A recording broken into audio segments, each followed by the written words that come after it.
Halo semuanya, selamat berjumpa kembali di channel TG Flix. Kali ini saya akan melanjutkan serial yang cukup lama tertunda berjudul Raised by Wolves episode 5. Buat yang bingung, silahkan cek video sebelumnya di mana sejauh ini saya sudah mengupload 4 video untuk setiap episode. Baik daripada berlama-lama, mari kita seruput kopi bersama dan inilah ceritanya. Episode 5 dimulai dengan menampilkan seorang berjubah menemukan alat pelacak milik anak-anak Mithrake yang sebelumnya dibuang oleh Mother. Lalu scene berpindah ke kelompok Mithrake pasca kematian Ambrose. Karena tidak ada yang bisa dijelaskan oleh Marcus tentang bisikan gaib kepada Sue. Selain dari gangguan alat pendengaran, maka sang kekasih segera meminta Marcus untuk berkhutbah demi mendapatkan dukungan dari kaum Mithrake. Dan itu benar-benar berhasil berkat dukungan dari Lucius. Kini semuanya termasuk pendeta bawahan Ambrose tunduk kepada Marcus yang dipercaya sebagai seorang nabi dan sudah sepantasnya dijadikan pemimpin. I say he's a prophet.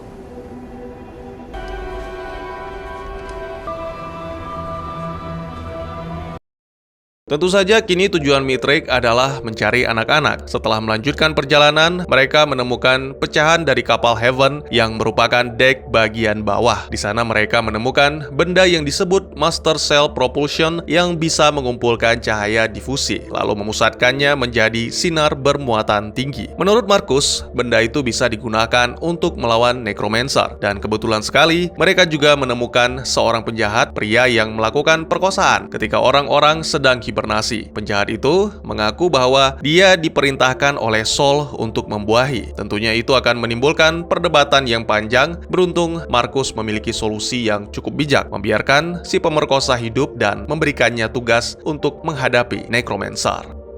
I'm your savior. Remember that. Di camp, anak-anak dihidangkan daging monster yang dibunuh oleh Tempest. Pada awalnya mereka memang enggan, tapi dengan sedikit dorongan dari Hunter, akhirnya semua mulai menikmati. Kecuali Tempest, yang merasa berdosa karena mengetahui monster itu sedang hamil. Terjadi sedikit perselisihan antara dua android. Mother menuduh Father telah sembrono membiarkan Tempest membunuh monster. Android wanita itu tidak mau mendengar alasan apapun, termasuk apa yang dilihat Father, yang mana hanya dianggap kerusakan pada alat sensor. Beberapa waktu kemudian, anak-anak diajari cara berburu. Namun sebelum itu, Father akan lebih dulu mengajari cara mencari senjata, yaitu batu. Campion dan Paul menemukan monster di dalam lubang besar. Lemparan Paul gagal mengenai, namun bukan itu yang menjadi poin utama. Campion melihat makhluk itu memakan jamur, dan mungkin saja jamur itu aman untuk dikonsumsi. Dua bocah pun nekat memetik jamur di sekitar mulut gua, sampai-sampai Campion nyaris terjatuh. Champion? I got it! I almost dropped you.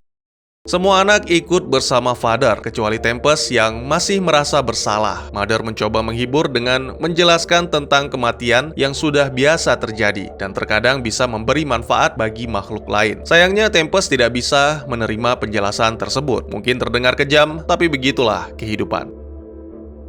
Malam harinya, para Mithrake beristirahat termasuk Marcus dan Sue. Seorang prajurit wanita bernama Keisha mengantarkan beberapa makanan dan minuman. Dia terlihat begitu senang menatap Marcus sampai-sampai membuat Sue sedikit cemburu. Beberapa jam kemudian, ketika semuanya tertidur, Marcus mendengar si penjahat memanjatkan doa, memohon agar Sol kembali berkata dalam pikirannya untuk menghapus dosa dan rasa benci orang-orang terhadapnya. Jamur yang ditemukan oleh Campion masih belum diselidiki, tapi Father meragukan tumbuhan itu bisa ditanam. Sampai saat ini, makanan yang paling layak adalah monster. Oleh karena itu, Mother memutuskan untuk melacak makhluk itu dari udara. Sangat mengejutkan, android wanita itu menemukan tali di tengah-tengah hutan. Dia terus mencari dan mengikuti suaranya sampai kembali menemukan tabung cryo, lalu masuk ke dalam dunia simulasi, membawa Mother mengingat kembali kenangan yang benar-benar telah terlupakan. Saat itu, di tengah-tengah perang, Mother ditangkap oleh seorang pria yang akan disebut sebagai pencipta, bernama Campion Sturgis. Pria itu adalah keturunan Mithrake, tapi berkhianat, menggunakan ilmu dan teknologi Mithrake untuk membela ateis. Mother pun dibawa ke laboratoriumnya untuk dimodifikasi dari pemusnah menjadi pemelihara kehidupan. Ya, waktu demi waktu berlalu, perasaan cinta pun tumbuh di antara mereka. Namun itu sama sekali tidak membuat Campion mengubah tekad dan misinya mengirimkan Mother ke planet Kepler 22b untuk memulai kehidupan baru manusia ateis dalam kedamaian. Itu menjadi kenangan yang indah dan tak pernah teringat oleh Mother sampai hari ini karena Campion mengarsipkannya. Tiba-tiba saja dia meminta Mother untuk bangun dan kembali karena di camp bahaya sedang menghampiri. Wake up, Mother. Wake up. What?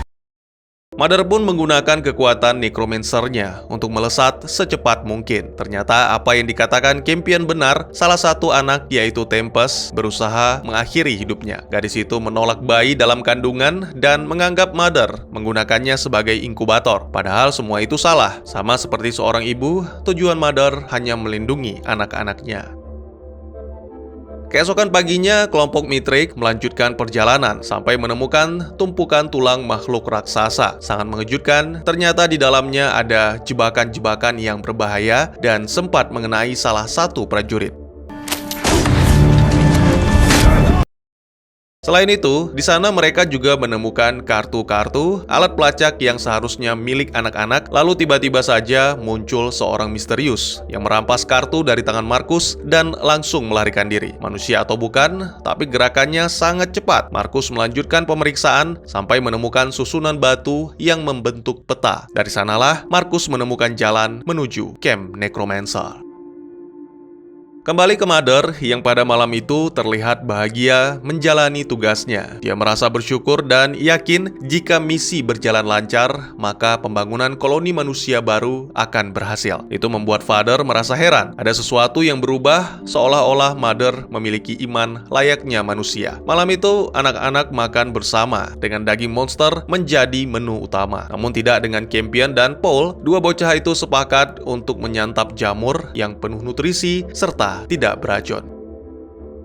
Kembali ke kelompok Mitrik yang bermalam di dalam tulang makhluk raksasa. Karena penasaran, Markus mencoba berbincang dengan pria penjahat tentang keyakinannya terhadap Saul. Pria itu mengaku bahwa dirinya belum pernah berhubungan intim dengan manusia, maka tidak mungkin dia melakukan perkosaan jika tidak diperintah oleh Saul. Terdengar gila dan menyebalkan, Markus hanya menganggapnya sebagai omong kosong. Tiba-tiba saja, untuk beberapa saat, Markus berhalusinasi melihat hal-hal yang membuatnya sangat ketakutan. Film pun ditutup dengan menampilkan keesokan harinya. Mitrik meninggalkan tulang, lalu memulai perjalanan mengikuti peta. Akhirnya, mereka menemukan camp Necromancer, melihat anak-anak sedang dilatih oleh android pria. Apakah ini saatnya untuk menyerang? Apakah mereka akan mampu menghadapi mesin pemusnah yang tak terkalahkan? Ya, akhirnya setelah lama tertunda, saya melanjutkan juga. Mohon maaf sebelumnya, karena saya diharuskan kejar tayang di channel utama. Mudah-mudahan kali ini saya bisa menyelesaikan seluruh episode Rise by Wolf, serta memenuhi permintaan teman-teman di channel utama yang banyak merequest serial TV dengan banyak episode. Semoga terhibur teman-teman, terima kasih atas segala perhatian dan mohon maaf jika ada kesalahan dalam pengucapan atau perbuatan. Sampai jumpa di episode selanjutnya, tetap semangat, tetap bersyukur setiap hari. Dadah!